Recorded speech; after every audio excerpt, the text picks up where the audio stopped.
Bueno, buenos días, agradezco la generosa introducción de un amigo como Carlos. Gracias al Inter-American Institute por la invitación y a las autoridades de la universidad y a los distintos centros de estudios. Es un placer estar aquí.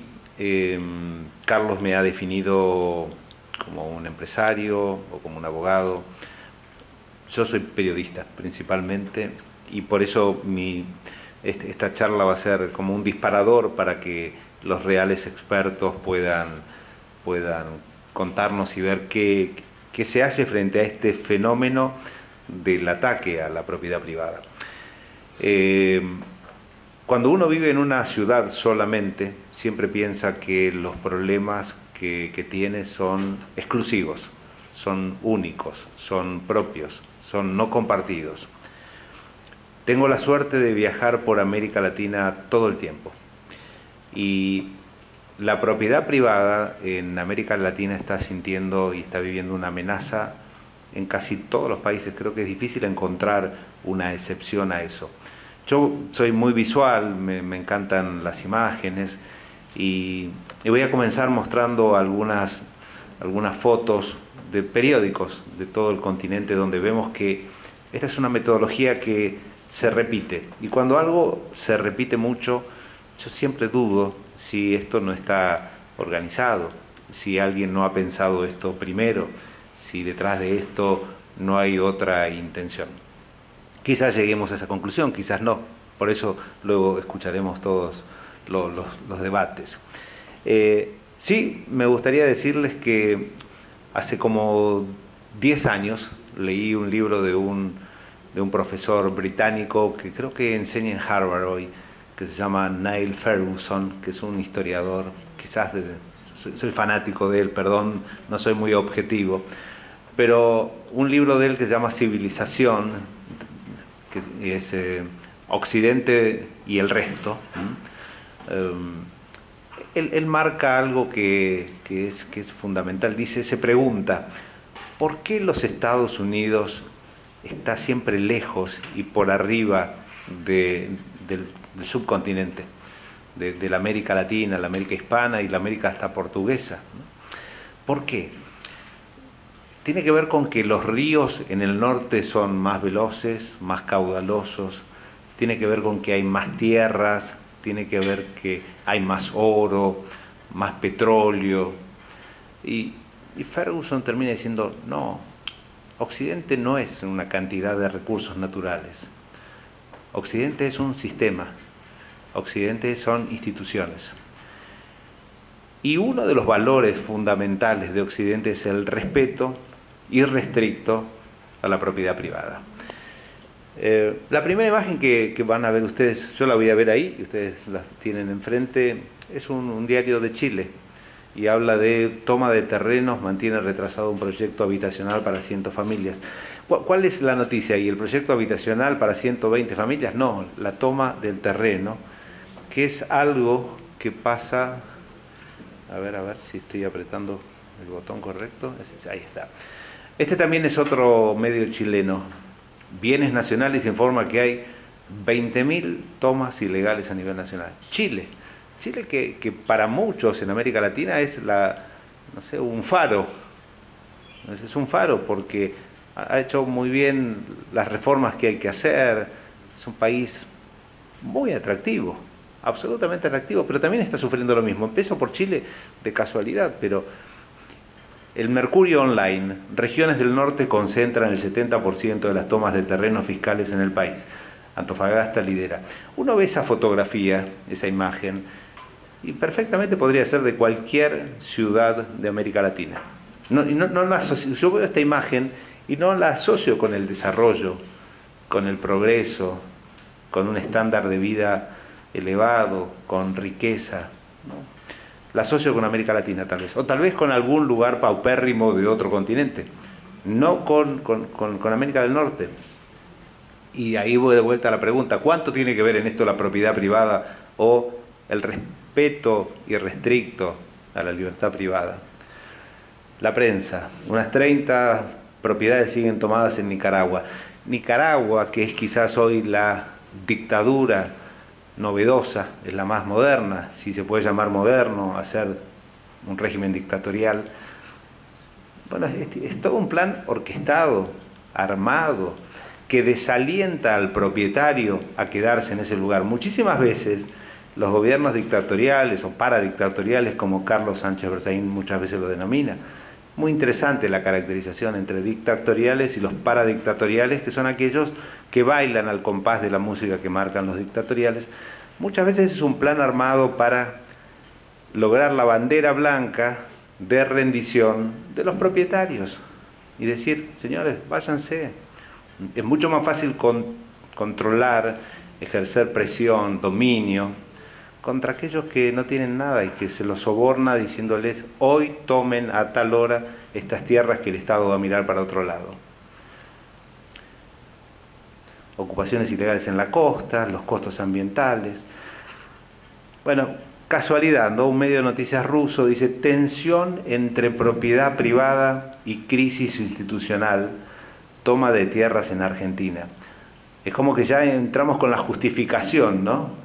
La crisis habitacional, que es un problema obviamente que existe en gran parte de la América del Sur, existe sí, ahora la solución es la toma. Acá parecería como que comienza con el título ya la justificación. Invasión de tierras, un reto que salta del Cauca, el tiempo, el comercio. Digo, estoy mostrando medios diversos y esto es simplemente poner en un buscador las últimas noticias. Este es un fenómeno que comenzó hace ya décadas. Quizás estemos viendo la parte más fuerte ahora, la parte del desarrollo. Bueno, esto está muy bien resumido. 4 décadas de tomas de tierras en Argentina, por eso les decía, esto no es nuevo. Toma de tierras en Argentina que hay detrás de la oleada de ocupación de terrenos, nota de BBC.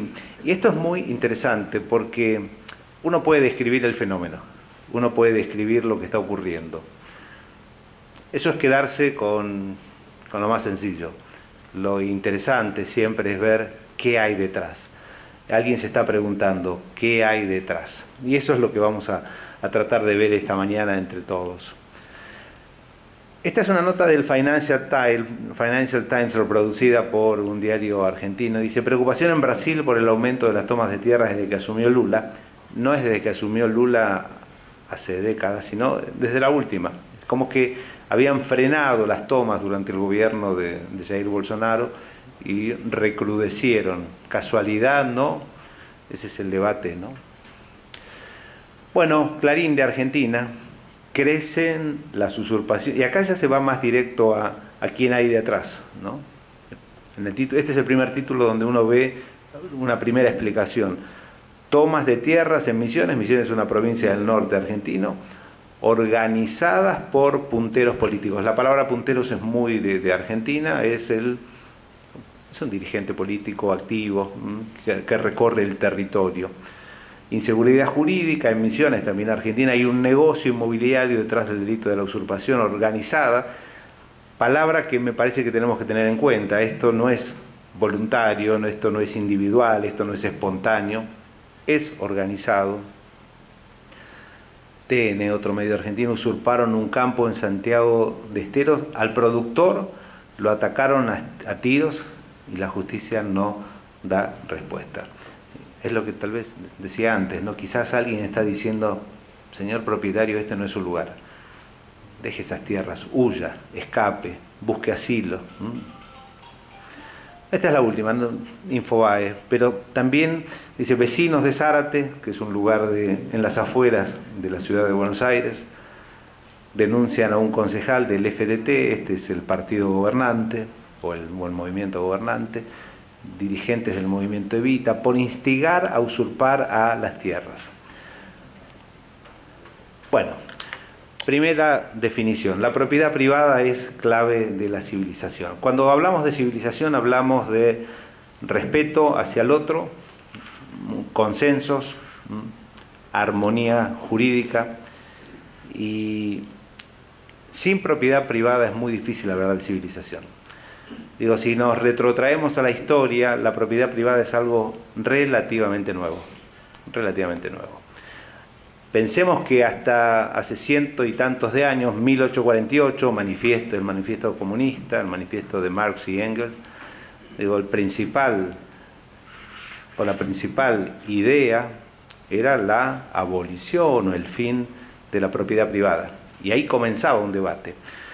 Terminado años después, cuando ya Carlos citó muy bien tanto la Declaración de los Derechos del Hombre como el Pacto de San José de Costa Rica. Digo, hoy no tenemos ese debate, o sí lo tenemos. Quizás no lo tenemos hoy en organismos internacionales, pero hay muchos países, y en América Latina se nota, donde hay gente que cuestiona todo el tiempo la vigencia de la libertad para tener cosas. Imaginemos un minuto, un ejercicio, si alguien viniese hoy y dijese, señores, ha terminado la propiedad privada en este planeta. Y ninguno de nosotros supiese si la corbata, bueno, yo hoy no traje corbata, pero todas las corbatas que veo, ¿de quién son? Y los relojes, y las carteras, y los teléfonos celulares, y las cámaras que tenemos, y el derecho de propiedad, el derecho de las ideas. Porque la propiedad no es solo de muebles o inmuebles, también hay intangibles. La civilización remite a instituciones que protegen derechos. Y acá me pareció interesante volver a Ferguson cuando dice que la diferencia entre Occidente y el resto del mundo no es por la calidad de la tierra, ni la calidad de los ríos, ni por la cantidad de recursos. Y ni siquiera tampoco es por la democracia, dice, si entendemos democracia por votar cada tanto. Porque la democracia es mucho más que ir cada tanto a elecciones. Al final del camino, la diferencia entre Occidente y el resto del mundo es institucional. Y también creo que acá es interesante que Occidente no es un lugar geográfico. Mariano Causino, a quien veo ahí, fue embajador de la Argentina en Israel durante, creo que 4 años aproximadamente. Hace muchos años tenía la suerte yo de viajar por esa región del mundo como corresponsal, y siempre me llamó la atención la diferencia entre cómo frente a la misma geografía, frente al mismo desierto, frente a la misma escasez de agua, frente a tanto desafío por construir, tanto institucionalmente como materialmente, Israel se destacaba por tener reglas claras. Y una de las reglas claras es el derecho de propiedad, que es junto con el derecho a la libertad y el derecho a la vida, quizás ese equilibrio, esa melodía que hace de un país algo mejor que otro país. Bueno, esta es una pregunta de una obviedad enorme. Cualquiera de ustedes dirá, ¿por qué esta pregunta? Porque tiene que ver con parte de lo que nosotros hacemos diariamente, que es proyectar nuestro futuro.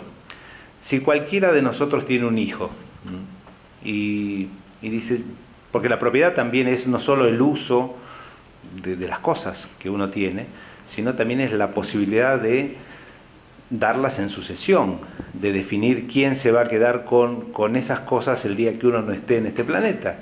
Imaginemos un hijo. Digo, si uno tuviese que recomendarle un hijo o dejarle un hijo algo, una tierra, ¿dónde se la dejaría? ¿En Santiago del Estero o en Arkansas?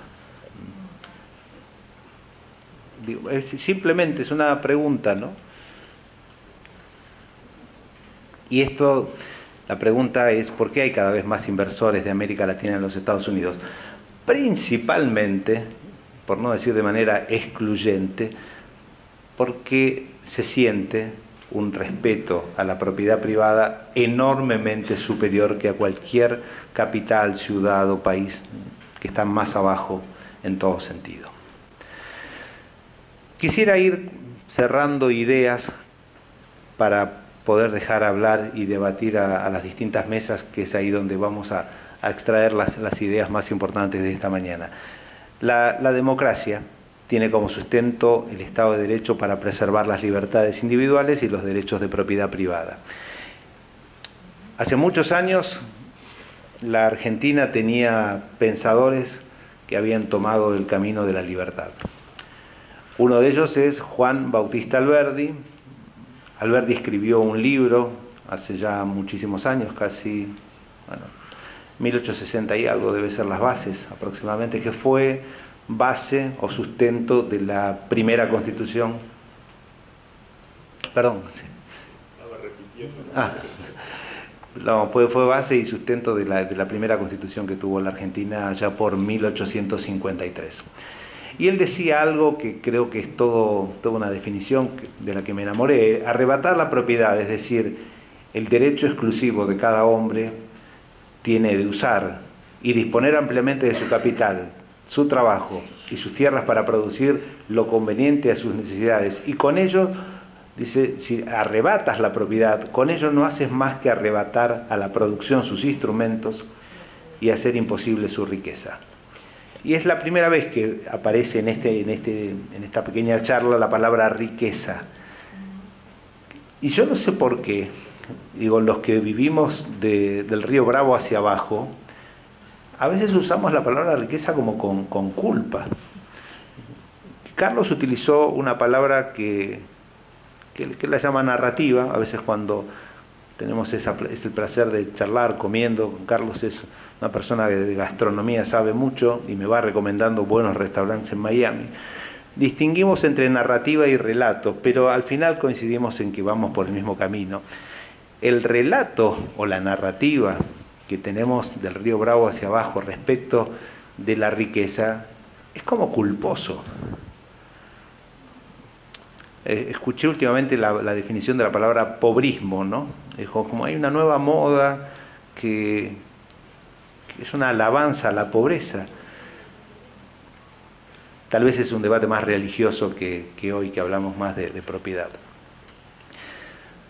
Vamos al título y al cierre de esta presentación. ¿Es un derecho humano la propiedad privada, agrego yo, sin culpas? Absolutamente sí, sin ninguna duda que sí. ¿Por qué? Porque hablábamos de la conjunción y la melodía de la propiedad privada junto con el derecho a la libertad y el derecho a la vida, y van de la mano. Es imposible el ejercicio pleno de otros derechos si no tengo asegurado el derecho a la propiedad. Carlos lo citó, Declaración Universal de los Derechos Humanos, esto es de 1948. Toda persona tiene derecho a la propiedad individual y colectivamente, y nadie será privado arbitrariamente de su propiedad. Y la América nuestra, unos años después, lo toma en el Pacto de San José de Costa Rica, en el artículo 21, y dice que toda persona tiene derecho al uso y al goce de sus bienes, ninguna persona puede ser privada de sus bienes, etcétera, etcétera, etcétera. Todos los que estamos acá lo conocemos. Vamos cerrando con esta frase: el derecho de propiedad es imprescindible tanto para asegurar la libertad individual como para promover la creación de riquezas. Y perdón por subrayar la palabra riquezas nuevamente, me parece como que hay que perderle el miedo a... Digo, cuando yo me sorprendo mucho cuando leo permanentemente en revistas en los Estados Unidos, estos 100 son los 100 CEOs. En el fin de semana apareció un artículo sobre los 100 CEOs mejor pagos en los Estados Unidos. Y el promedio en general en los primeros 100 era de 14 millones de dólares al año, y entre los primeros 10 estábamos en 210 millones de dólares al año. Y acá se puede relatar eso con total naturalidad. Río Bravo hacia abajo, si alguien publicase eso diría, qué ostentación frente a tanta pobreza. Y eso ya ha llevado a más pobreza. Es como que es contagioso. Bueno, y aquí está el cierre. Primero y principal, la pregunta de si es un derecho humano, no tengo ninguna duda. La segunda pregunta que nos hacemos: ¿por qué es importante que una sociedad tenga instituciones que respeten la propiedad privada? Porque es la única manera que esa sociedad pueda tener un estándar de vida, de desarrollo y, perdonen por la repetición, y de riqueza. Y me da la sensación de que lo que nos pasa en América Latina es que nos estamos acostumbrando no solo al ataque físico a la propiedad privada. Cuando digo ataque físico, digo toma de tierras, expropiación de empresas, expropiación de medios de comunicación, pero también a ese relato o a esa narrativa donde parecería ser que tener propiedad privada es una mala palabra. Muchísimas gracias.